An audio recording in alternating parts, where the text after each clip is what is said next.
Cabinet के आज का जो एजेंडा था उसमें तो ये पॉइंट शामिल नहीं था कि आर्टिकल 6 के हवाले से कार्रवाई हो या पीटीआई के ऊपर जो है वो कोई किसी किस्म की पाबंदी लगाई जाए, लेकिन खबरें इस तरह की आ रही हैं जैसे the government is going cold feet, डर रही है शायद ये कदम उठाने से कि इसका जो बैकलैश आएगा वो बहुत ज़्यादा होगा। आप समझते हैं कि ये खतरा टल गया है कि पाकिस्तान तहरीक इंसाफ के ऊपर पाबंदी नहीं लगेगी? शुक्रिया मंसूर साहब। देखिए मंसूर साहब, गवर्नमेंट अगर अपने बोझ तले और अपनी अंदरूनी झगड़ों से बाहर निकलेगी और कोई लायक काम करेगी तो बात सारी इतनी सी है कि यहाँ बैन और नो बैन का इशू का सवाल का जवाब ये है कि इस मुल्क में फांसी के फंदे पे चढ़ते हुए आदमी को नोटिफिकेशन मिल जाती है कि वजीर आजम मुल्क का बन गया है, और जो वजीर आजम मुल्क का होता है उसको फांसी के फंदे पे चढ़ा दिया जाता है। ठीक है। हैविंग सेड दैट, अगर आपने मुझे अपने शो पे बुलाया है तो ये पॉसिबल नहीं है मेरे लिए मंसूर साहब कि मैं आपके कैमरों पे आग लगा दूं, आप पे गोलियां चला दूं, शीशे तोड़ दूं और बम फाड़ के यहाँ से निकल जाऊं, और आपके मैं ना कानूनी कार्रवाई करूंगा और ना ही आपको रोकूंगा अपने शो पे आने पे। ठीक है। सो सिंपल इज दैट, जो लोग सही हैं वो सियासत करें, जो लोग इंतशारी हैं वो सियासत नहीं कर सकते, और उसको एड्रेस करेगी दहशत गर्दी को, चाहे वो बॉर्डर की हो, बॉर्डर के बाहर हो, माशी हो, इदारों के खिलाफ हो, मुल्क के खिलाफ हो या डिजिटल दहशत गर्दी हो। मैं क्लियर हूँ, 9 मई के वाक़े के अंदर अब एडमिशन भी कर ली इमरान खान साहब ने कि मैंने भेजा था GHQ, फिर कहा पार्टी ने भेजा है तो डबल एंडोर्समेंट कर ली, फिर उसके बाद आपने बन्नू के अंदर PTI का स्टांस देख लिया है।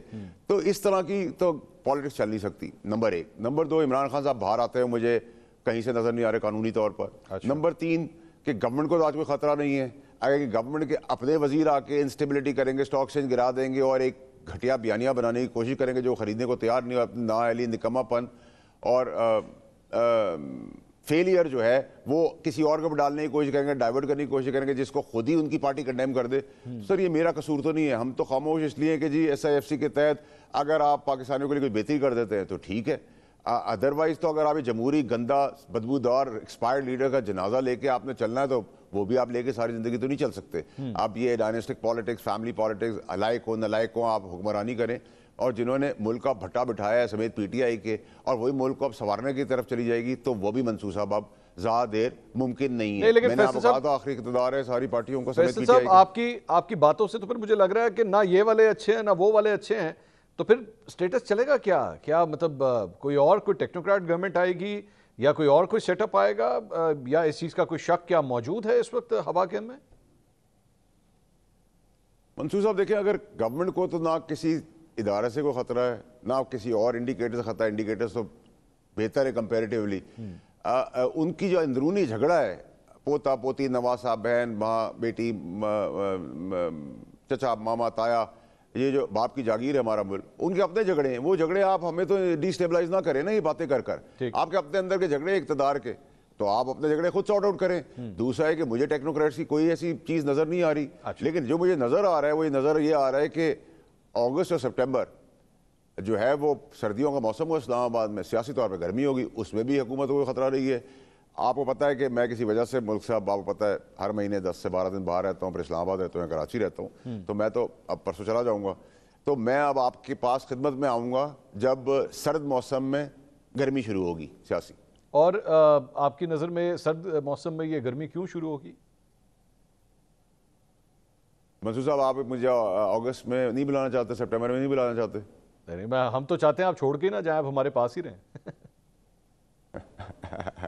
बहुत शुक्रिया मंसूर साहब। नहीं मंसूर साहब, मेरे ख्याल से let's wait for the right time, but having said that, ये जो अभी धरने धुरने जल से जुलूसों की कहानी हो रही है, ये भी कहीं बनती के अंजाम तक पहुंचती भी नहीं जा रही। मुल्क को अभी सियासी इस्तेकाम की जरूरत है, and we should focus for Pakistanis and for Pakistan सियासी, और ये पॉसिबल नहीं है कि जी सर, सियासी इस्तेकाम जो है वो क्या मखसूस नशिस्तों के साथ भी जुड़ा हुआ है या नहीं, ये आपस में कनेक्टेड नहीं है?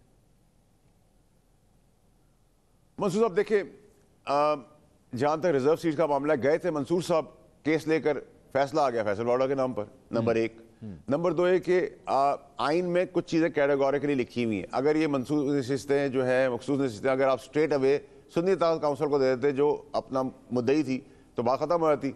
आइन में 3 दिन लिखा हुआ है, तशरीह आई है 15 दिन की। आइन में लिखा हुआ फ्लोर क्रॉसिंग नहीं हो सकती, तशरीह आई है, फ्लोर क्रॉस कर सकते हैं आप इन अ वे। आइन में है कि जी आपका सेटअप के अंदर अगर आपका चेयरमैन जो है वो इलेक्टेड नहीं है तो उसका एक सवाल है, प्लस एफिडेविट्स। आज मैं एफिडेविट देता हूँ मैं अमेरिकन हूँ, 2 दिन बाद आपको एफिडेविट देता हूँ कि मैं पाकिस्तानी हूँ, तीसरे दिन देता हूँ मैं कहीं और का हूँ, तो आप मुझ पर 62 और 63 लगाएंगे। तो यहाँ एफिडेविट बदलेंगे तो क्या होगा? और सबसे इंपॉर्टेंट कि तरमीम और अमेंडमेंट ये पार्लियामेंट का काम है। सुप्रीम कोर्ट का तशरीह का है, वो भी आइन में लिखा हुआ नहीं, लेकिन प्रेसिडेंट ये है जब आप कन्फ्यूजन क्रिएट कर देंगे तो सब आइन खेलेंगे। उस आइन को प्रोटेक्ट करने के लिए इलेक्शन कमीशन है, वो भी आइनी होता है, पार्लियामेंट है वो भी आइनी होता है, सुप्रीम कोर्ट है वो भी आइनी होता है, फिर स्पीकर है, फिर पार्लियामेंट है, फिर सदर है। तो 4 आइनी होते मैंने आपको बता दिए। अब 4 आइनी होदों के अंदर पिंग पोंग खेलनी है तो ठीक है। आपने शब खून मारा था पंजाब और केपी में इलेक्शन ना कराकर, तो उसमें क्या हुआ था? ठीक, तो ताखीर भी है। मुझे तो ये होता हुआ नजर नहीं आ रहा, ना एप्लीकेबल होता हुआ नजर आ रहा है, मायूसी नजर आ रही पीटीआई के क्वार्टर्स में। लेकिन आप